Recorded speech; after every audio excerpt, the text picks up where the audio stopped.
പുറപ്പാട് പുസ്തകം അധ്യായം 39. പുരോഹിത വസ്ത്രങ്ങൾ.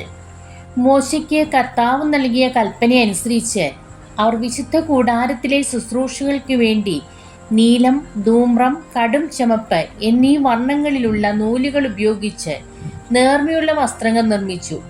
അഹ്റോനു വേണ്ടിയുള്ള വിശുദ്ധ വസ്ത്രങ്ങളും ഉണ്ടാക്കി. സ്വർണവും നീലം, ധൂമ്രം, കടും ചുമപ്പ് എന്നീ വർണ്ണങ്ങളിലുള്ള നൂലുകളും നേർമയിൽ നെയ്തെടുത്ത ചണത്തുണിയും ഉപയോഗിച്ച് അവർ ഏഫോദ് ഉണ്ടാക്കി. അവ സ്വർണം തല്ലിപ്പരത്തി നേരിയ നൂലുകളാക്കി വെട്ടിയെടുത്ത് നീലം, ധൂമ്രം, കടും ചുമപ്പ് എന്നീ വർണ്ണങ്ങളിലുള്ള നൂലുകളിലും നേർമയിൽ നെയ്തെടുത്ത ചണത്തുണികളിലും വിദഗ്ധമായി ഇണക്കി ചേർത്തു. ഏഫോദിന് തോൾവാറുകൾ ഉണ്ടാക്കി അതിൻ്റെ രണ്ടറ്റങ്ങളിലും യോജിപ്പിച്ചു. ഏഫോദിനെ ചുറ്റിയിരുന്ന പട്ട ഏഫോദ് പോലെ തന്നെ സ്വർണവും നീലം, ധൂമ്രം, കടും ചുമപ്പ് എന്നീ വർണ്ണങ്ങളിലുള്ള നൂലുകളും നേർമയിൽ നെയ്തെടുത്ത ചണത്തുണിയും ചേർത്ത് കർത്താവ് മോശയോട് കൽപ്പിച്ച പ്രകാരമാണ് ഉണ്ടാക്കിയത്. ചെത്തിയൊരുക്കിയ വൈഡൂര്യ കല്ലുകളിൽ മുദ്ര പോലെ ഇസ്രായേലിൻ്റെ പുത്രന്മാരുടെ പേരുകൾ കൊത്തി. കല്ലുകൾ സ്വർണ്ണ തകിടുകളിൽ പതിച്ചു. കർത്താവ് മോശയോട് കൽപ്പിച്ചതനുസരിച്ച് ഇസ്രായേൽ പുത്രന്മാരുടെ സ്മാരകശിലകളായി അവ ഏഫോദിൻ്റെ തോൾവാറുകളിൽ ഉറപ്പിച്ചു. അവർ ഏഫോദിൻ്റേതുപോലുള്ള ചിത്രപ്പണികളോട് കൂടിയ ഉരസ്ത്രാണവും നിർമ്മിച്ചു. സ്വർണ്ണ നൂലുകൾ, നീലം, ധൂമ്രം, കടും ചുമപ്പ് എന്നീ നിറങ്ങളിലുള്ള നൂലുകൾ, നേർമയിൽ നെയ്തെടുത്ത ചണത്തുണി എന്നിവ ഉപയോഗിച്ചാണ് അത് നിർമ്മിച്ചത്. പുരസ്ത്രാണം സമചതുരത്തിൽ 2 മടക്കുള്ളതായിരുന്നു. അതിന് 1 ചാൺ നീളവും 1 ചാൺ വീതിയും ഉണ്ടായിരുന്നു. അതിന്മേൽ അവർ 4 നിര രത്നങ്ങൾ പതിച്ചു. ആദ്യത്തെ നിരയിൽ മാണിക്യം, പുഷ്യരാഗം, വൈഡൂര്യം. രണ്ടാമത്തെ നിരയിൽ മരതകം, ഇന്ദ്രനീലം, വജ്രം. മൂന്നാമത്തെ നിരയിൽ പവിഴം, ചന്ദ്രകാന്തം, സൗഗന്ധികം. നാലാമത്തെ നിരയിൽ പത്മരാഗം, ഗോമേതകം, സൂര്യകാന്തം. അലങ്കാരപ്പണി ചെയ്ത സ്വർണ്ണ തകിടിലാണ് ഈ രത്നങ്ങൾ പതിച്ചത്. ഇസ്രായേലിൻ്റെ 12 പുത്രന്മാരുടെ പേരുകൾ അനുസരിച്ച് 12 രത്നങ്ങൾ ഉണ്ടായിരുന്നു. ഓരോ ഗോത്രത്തിൻ്റെയും പേര് ഓരോ രത്നത്തിന്മേൽ മുദ്ര പോലെ ആലേഖനം ചെയ്തു. അവർ ഉരസ്ത്രാണത്തിന് വേണ്ടി തനി സ്വർണം കൊണ്ട് കയറ് പോലെ പിണച്ചെടുത്ത തുടലുകൾ പണിതു. 2 സ്വർണ്ണ തകിടുകളും 2 സ്വർണ്ണ വളയങ്ങളും ഉണ്ടാക്കി. വളയങ്ങൾ ഉരസ്ത്രാണത്തിൻ്റെ മുകളിലത്തെ 2 മൂലകളിൽ ഘടിപ്പിച്ചു. 2 സ്വർണ്ണ തുടലുകൾ ഉരസ്ത്രാണത്തിൻ്റെ മൂലകളിലുള്ള വളയങ്ങളിൽ കൊളുത്തി.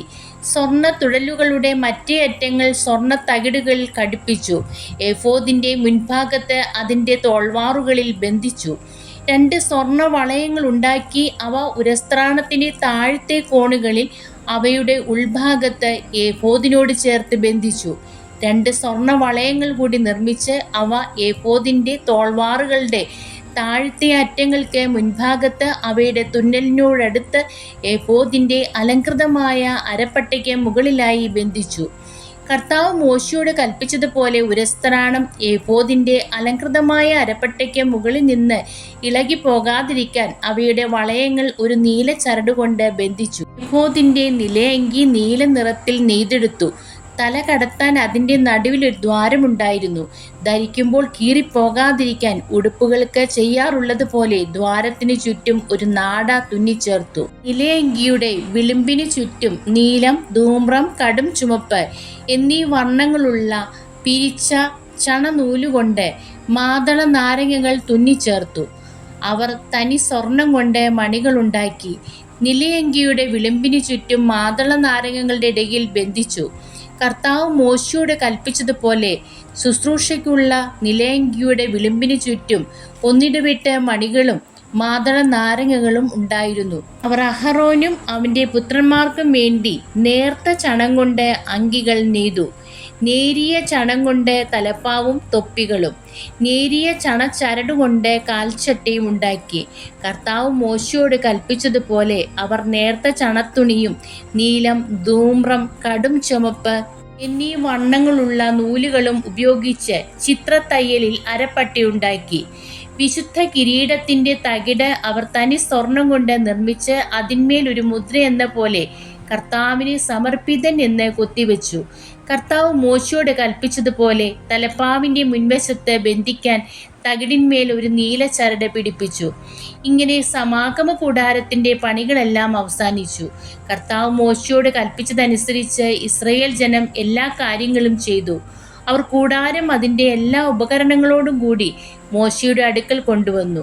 കൊളുത്തുകൾ, പലകകൾ, അഴികൾ, തൂണുകൾ, പാദകുടങ്ങൾ, കൂറയ്ക്കിട്ട മുട്ടാടിൻ തോലുകൊണ്ട് വിരി, നിലക്കരടി തോലുകൊണ്ട് വിരി, തിരശീല, സാക്ഷ്യപേടകം, അതിൻ്റെ തണ്ടുകൾ, കൃപാസനം, മേശ, അതിൻ്റെ ഉപകരണങ്ങൾ, തിരുസാന്നിധ്യത്തിൻ്റെ അപ്പം, തനി സ്വർണം കൊണ്ട് നിർമ്മിച്ച വിളക്കുകാൽ, അതിലെ ദീപനിര, അതിൻ്റെ ഉപകരണങ്ങൾ, വിളക്കിനുള്ള എണ്ണ, സ്വർണ്ണ ബലിപീഠം, അഭിഷേക തൈലം, പരിമള ധൂപത്തിനുള്ള സുഗന്ധദ്രവ്യങ്ങൾ, കൂടാരവാതിലിൻ്റെ യവനിക, ഓടുകൊണ്ടുള്ള ബലിപീഠം, ചട്ടക്കൂട്, തണ്ടുകൾ, ഉപകരണങ്ങൾ, ശ്ലാനപാത്രം, അതിൻ്റെ പീഠം, അങ്കണത്തിൻ്റെ മറകൾ, തൂണുകൾ, പാദകുടങ്ങൾ, അങ്കണകവാടത്തിൻ്റെ യവനിക, കയറുകൾ, കുറ്റികൾ, സമാഗമ കൂടാരത്തിലെ ശുശ്രൂഷയ്ക്കുള്ള പാത്രങ്ങൾ, വിശുദ്ധ സ്ഥലത്തെ ശുശ്രൂഷയ്ക്ക് വേണ്ട വിശുദ്ധ വസ്ത്രങ്ങൾ, പുരോഹിതനായ അഹറോന്റെ വിശുദ്ധ വസ്ത്രങ്ങൾ, അവൻ്റെ പുത്രന്മാർ പുരോഹിത ശുശ്രൂഷയ്ക്ക് അണിയേണ്ട വസ്ത്രങ്ങൾ. കർത്താവ് മോശയോട് കൽപ്പിച്ചതുപോലെ തന്നെ ഇസ്രായേൽ ജനം ഇവയെല്ലാം ഉണ്ടാക്കി. അവർ ചെയ്ത ജോലികളെല്ലാം മോശ പരിശോധിച്ചു. കർത്താവ് കൽപ്പിച്ചതുപോലെ തന്നെ അവർ പ്രവർത്തിച്ചിരിക്കുന്നു. മോശ അവരെ അനുഗ്രഹിച്ചു. ദൈവമേ, സ്തുതി അങ്ങേക്ക്.